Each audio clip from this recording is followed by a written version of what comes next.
Ukraine যুদ্ধ প্রলম্বিত করার মধ্য দিয়ে রাশিয়াকে দুর্বল করা সম্ভব হবে, কিন্তু যতই দিন গড়াচ্ছে ভুল প্রমাণিত হচ্ছে পশ্চিমাদের এই ভাবনা।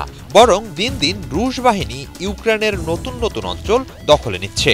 সার্বিক প্রেক্ষাপটে ইউক্রেন ও যুক্তরাষ্ট্র সহ তার পশ্চিমা মিত্ররা যুদ্ধ থামাতে রাশিয়ার সাথে আলোচনায় বসার প্রয়োজনীয়তা অনুভব করছে।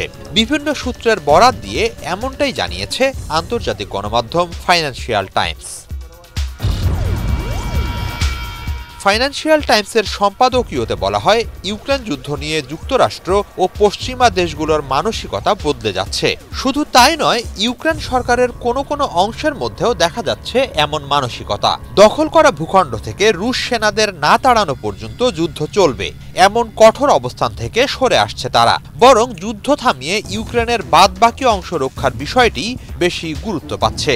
এছাড়া রুশ সেনাদের পিছু হটাতে যে মাত্রার সহায়তা প্রয়োজন তাও দেয়া হচ্ছে না ইউক্রেনকে।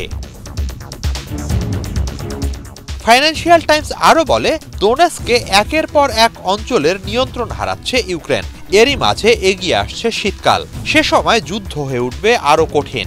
এছাড়া মধ্যপ্রাচ্যের চলমান সংকট ও আগামীতে যুক্তরাষ্ট্রের প্রেসিডেন্ট নির্বাচনের কারণে বর্তমানে কম মনোযোগ পাচ্ছে ইউক্রেন। সব মিলিয়ে পরিস্থিতি অনুকূলে নেই।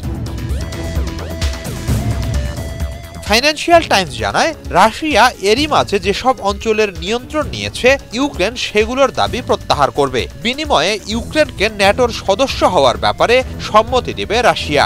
এ ধরনের একটি প্রস্তাবের কথা বিবেচনা করা হচ্ছে। তবে এমন প্রস্তাবের ব্যাপারে মস্কোর আগ্রহ কম থাকবে বলে ধারণা ফাইন্যান্সিয়াল টাইমসের।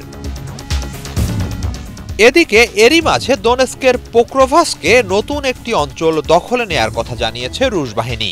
সোমবার এক বিবৃতিতে রুশ প্রতিরক্ষা মন্ত্রণালয় জানায়, বিশেষ এক অভিযানের মাধ্যমে ইউক্রেনীয় সেনাদের পিছু হটিয়ে গ্রোদভকা অঞ্চলটি দখলে নিয়েছে মধ্য রণাঙ্গনের সেনারা।